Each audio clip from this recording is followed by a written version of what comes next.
এই তো ক্রিসমাস আসছে, এখানেও আমরা উপস্থিত নেতৃগণ।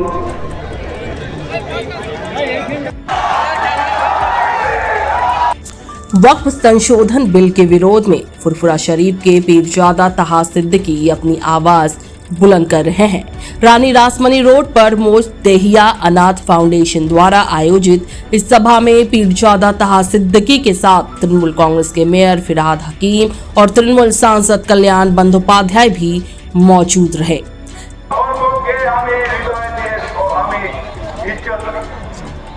কিন্তু আমার নিজের ধর্মকে আমি 100% মানি।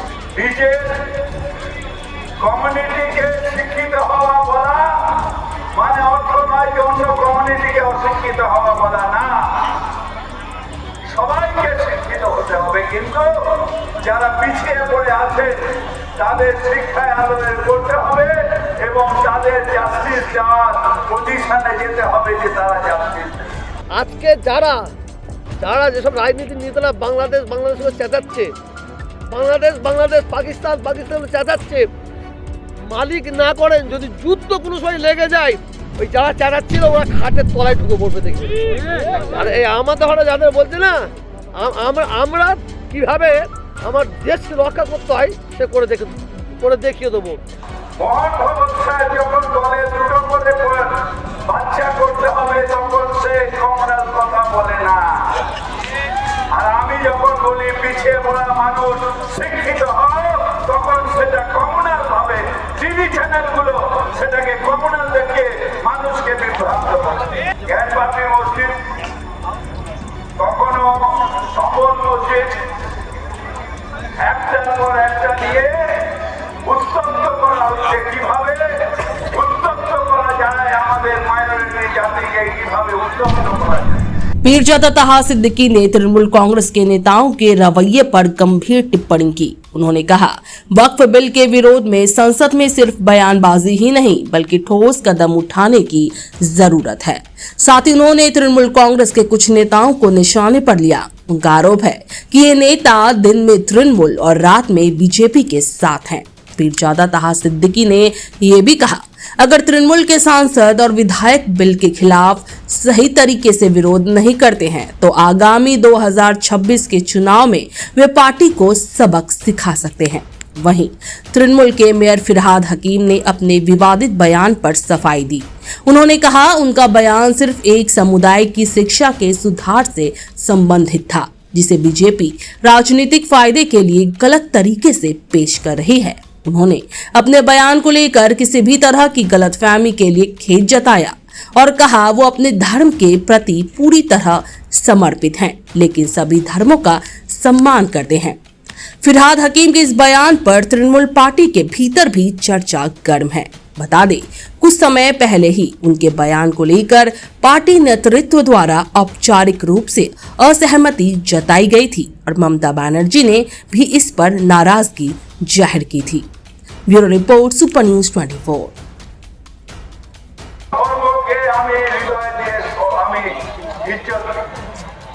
কিন্তু আমার নিজের ধর্মকে আমি 100% মানি।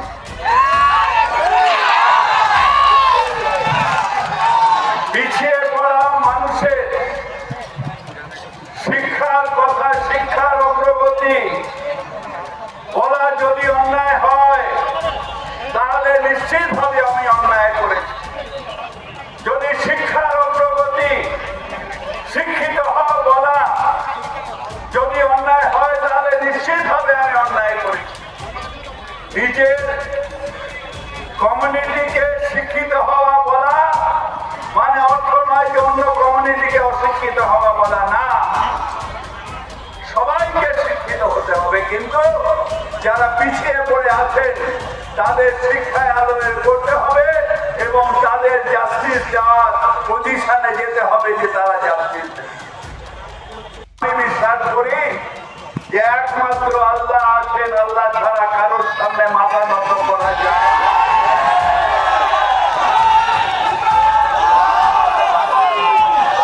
এবং ইনশাআল্লাহ যখন পপুলেশনের কথা হয়, মহান অবস্থায় যখন দলে দুটো করে বাচ্চা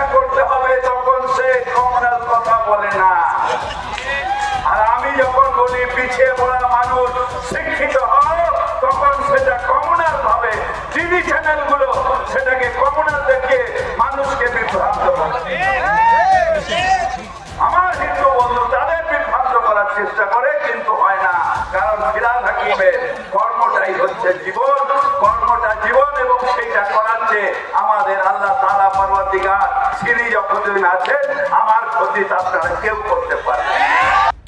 প্রথম অপমান যখন বাবরি মসজিদ ভাঙা হলো, আমরা মেনে নিলাম সুপ্রিম কোর্টের রায়, ঠিক আছে।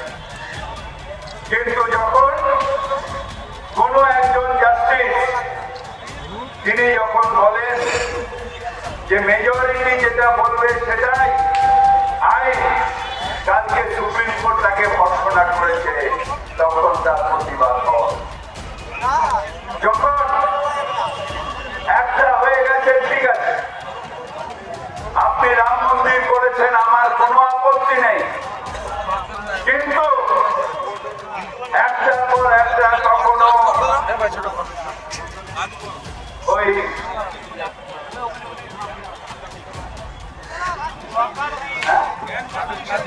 জ্ঞানবাপী মসজিদ, কখনো সম্বল মসজিদ, একটার পর একটা নিয়ে উত্তপ্ত করা হচ্ছে। কিভাবে উত্তপ্ত করা যায়, আমাদের মাইনরিটি জাতিকে কিভাবে উত্তপ্ত করা যায়,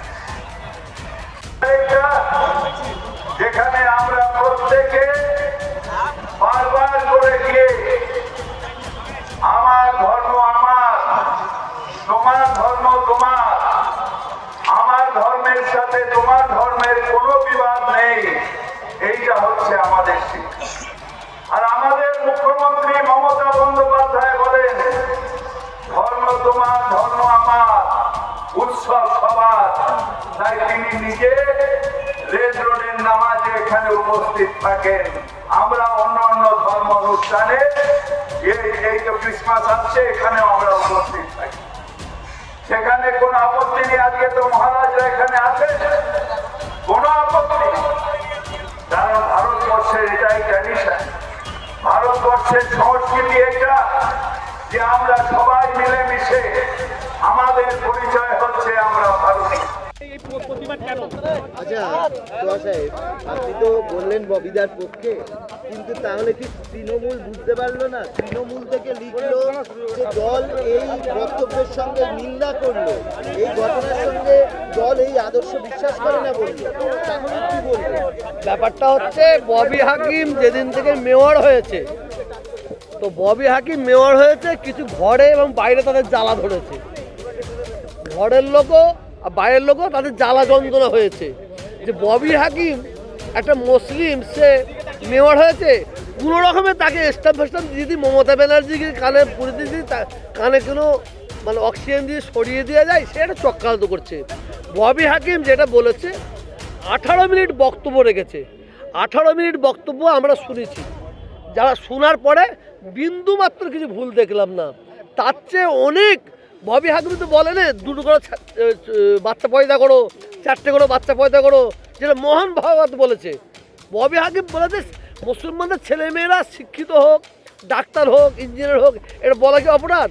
তো মুসলমানদের ছেলেদের কথা যদি না বলবে তাহলে কি চাইছে, তারা ভিক্ষা করবে? এটা করলে যদি ববি হাকিম বলতো মুসলমানদের ছেলেরা ভিক্ষা করুক, মেয়েরা ভিক্ষা করুক, তাহলে আর এই কথাটা উঠতো না। কিন্তু তৃণমূল টুইটে বলছে সামাজিক পরিকাঠামোর ক্ষেত্রে হুমকি এমন কোনো কিছু, সেগুলো তারা একটু হেসে নি জানেন, বাংলাদেশ কেন, এই পৃথিবীতে যত ক্ষমতাশালী দেশ আছে, আমি এখানে দাঁড়িয়ে চ্যালেঞ্জ করে বলছি, আমাদের ভারতবর্ষের কসম হিলাতে পারবে না, কসম হিলাতে পারবে না। আজকে যারা যারা যেসব রাজনীতির নেতারা বাংলাদেশ চেঁচাচ্ছে, বাংলাদেশ পাকিস্তান চেঁচাচ্ছে, মালিক না করেন, যদি যুদ্ধ কোনো সময় লেগে যায়, ওই যারা চেঁচাচ্ছিল ওরা খাটের তলায় ঢুকে পড়বে দেখবে। আর এই আমাদের ঘরে যাদের বলছে না, আমরা কিভাবে আমার দেশকে রক্ষা করতে হয় সে করে দেখিয়ে দেবো। 1 মিনিট করে দেখিয়ে দেবো। এই দেশকে স্বাধীন করেছে মানে কুইন্টলগুলোর রক্ত দিয়ে, হিন্দু মুসলমান, আমরা ব্রিটিশকে তাড়িয়েছি, আমরা ব্রিটিশ তাড়ানোর জাত, এটা মাথায় রাখতে হবে।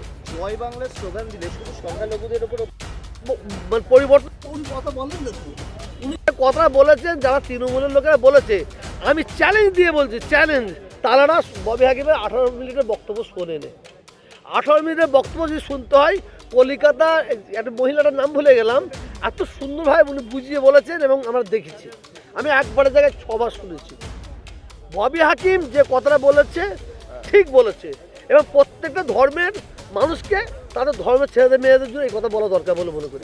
আজকে ওয়াকফ বিলের বিরুদ্ধে আপনারা সভা করছেন, অমিত শাহ বলছেন দাঁড়িয়ে আছে তো দাঁড়িয়ে আছে দুজনের কাঁধে হাত দিয়ে, ও কি বলবে? আমরা আমাদের জানতে হবে যে ওয়াকফ সম্পত্তিটা হচ্ছে এটা মুসলমানদের বাবার সম্পত্তি, কেন্দ্রীয় সরকারের বাবার সম্পত্তি নেই, রাজ্য সরকারের বাবার সম্পত্তি নেই। আমাদের বাপ দাদা 14 পুরুষরা এই ওয়াকফ সম্পত্তি দান করে গেছে, যাদের মুসলমানের ছেলেমেয়েরা উচ্চশিক্ষায় শিক্ষিত হতে পারে, মসজিদগুলো সুন্দরভাবে পরিচালনা হতে পারে, মাদ্রাসাগুলো সুন্দরভাবে পরিচালনা হতে পারে, এতিমখানাগুলো ভালোভাবে পরিচালনা হতে পারে। আসল কেন্দ্রীয় সরকারের লক্ষ লক্ষ রুপিকে জমি আছে তো সেই দিকে শুকুনি চোখ পড়েছে। অতএব আমরা আমাদের জীবন থাকতে ওয়াকফ সম্পত্তির ওপর বিরাজ দেবো। শুভেন্দু অধিকারী বাংলাদেশের সংখ্যালঘুদের ধর্ম প্রতিষ্ঠানের অধিকারকে তারা কেড়ে নিয়ে নতুন এজেন্সি বসাতে চাইছে। সংখ্যা